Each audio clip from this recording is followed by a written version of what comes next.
Bueno, en esta misión nuestra presidenta nos ha encomendado investigar sobre un género literario que los humanos denominan la lírica. ¿Qué es la lírica? Pues la lírica es un género literario que trata de expresar sentimientos y emociones. Ahí tenéis un ejemplo de Gustavo Adolfo Bécquer, que comienza diciendo: los invisibles átomos del aire en derredor palpitan y se inflaman. Es un poema que trata sobre el amor. Pero ojo, no todos los poemas tratan del sentimiento del amor. Hay poemas que tratan de otros muchísimos temas. La muerte, el odio, el aburrimiento, el paso del tiempo, la infancia. Incluso hay poemas dedicados a máquinas de escribir. Fijaros en ese de Pablo Neruda.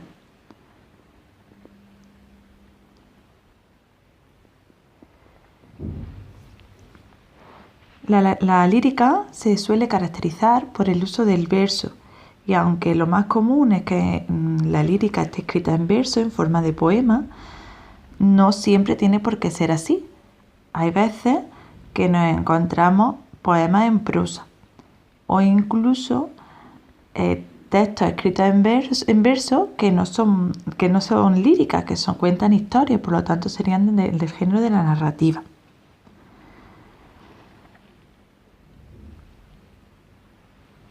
Un poema, ya sabéis que es un conjunto de versos y cada línea del poema es un verso, como este que tenemos aquí.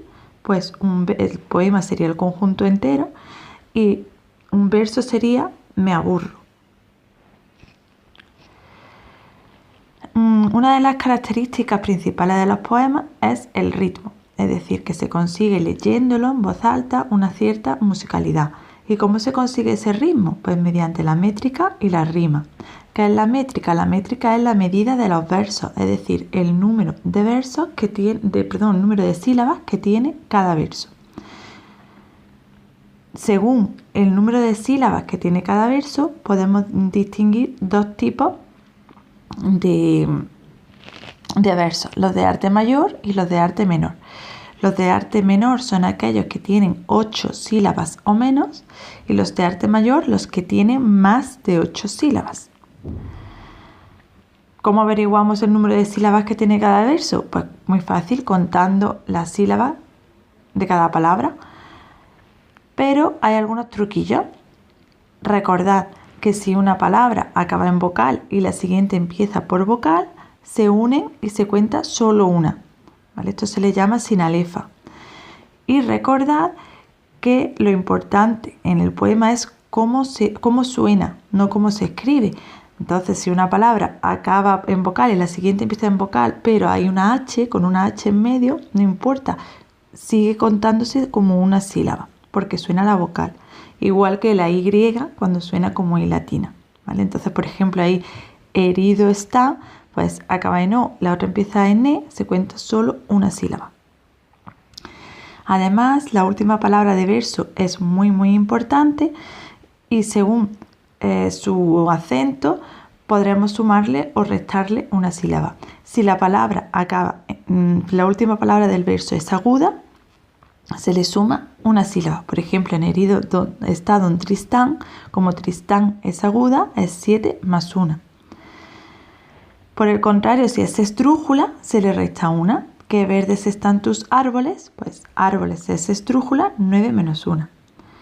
Además, también para conseguir esa musicalidad, podemos también a veces los diptongos separarlos y contar 2 sílabas, o los hiatos unirlos y convertirlos en diptongos y contar solamente una sílaba.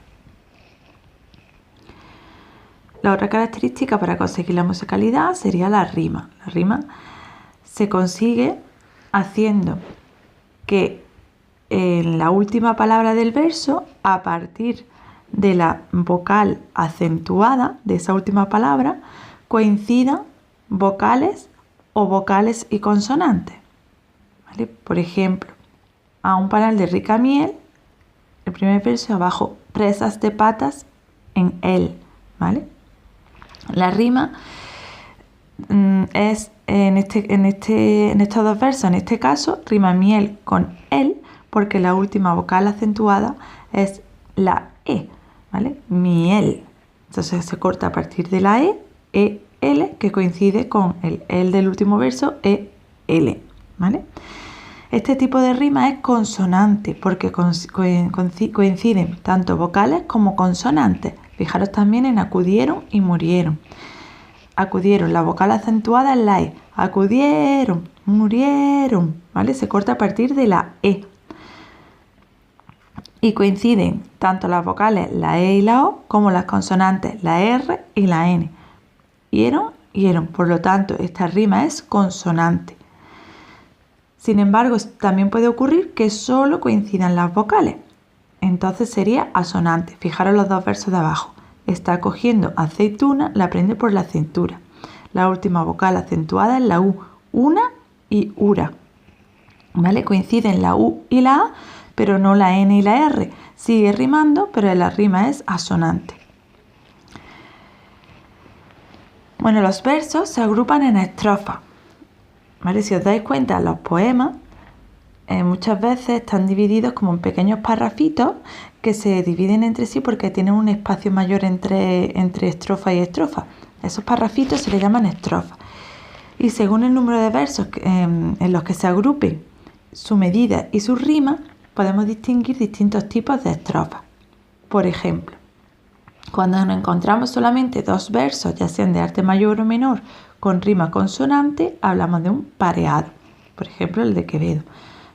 Los ojos tengo en llanto noche y día, y en fuego el corazón y la alma mía. Otros dos ejemplos son el cuarteto y la copla.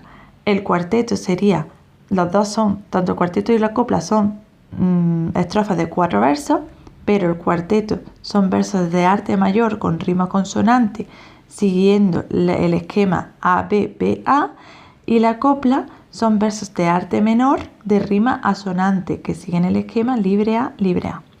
A ver, fijaros que cuando para identificar qué versos riman entre sí, les ponemos junto al número de sílabas que tiene cada verso, se le pone una letra. La letra A de derecho se le pone A porque coincide con la rima de satisfecho, ¿vale? Los dos acaban en hecho. Como coincide la rima, se le pone la misma letra, A y A. Sin embargo, en desventura, locura, están dentro del mismo poema, pero es una rima diferente, es ura y no hecho, ¿vale? Ura de desventura con ura de locura. Es una rima diferente, se le pone una letra diferente, B, B. ¿Vale?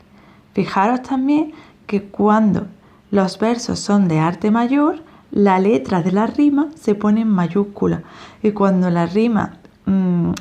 los versos son de arte menor, la rima se pone en minúscula. También en la copla veis una cosa rara, ¿no? O extraña, que son esas rayitas. ¿Qué son esas rayitas? A veces los versos no riman. Cuando nos riman se dicen que son libres. Y para decir que son libres, cuando los analizamos, le ponemos una rayita. Entonces, domingo no rima con nada, se le pone una rayita, libre. Y misa con nada, rayita, libre. Sin embargo, cara rima con mañana, que sería una rima asonante porque solo coinciden las vocales. Y como son versos de arte menor, la letra se le pone en minúscula, una A minúscula. Si lo necesitáis, volver a ver el vídeo.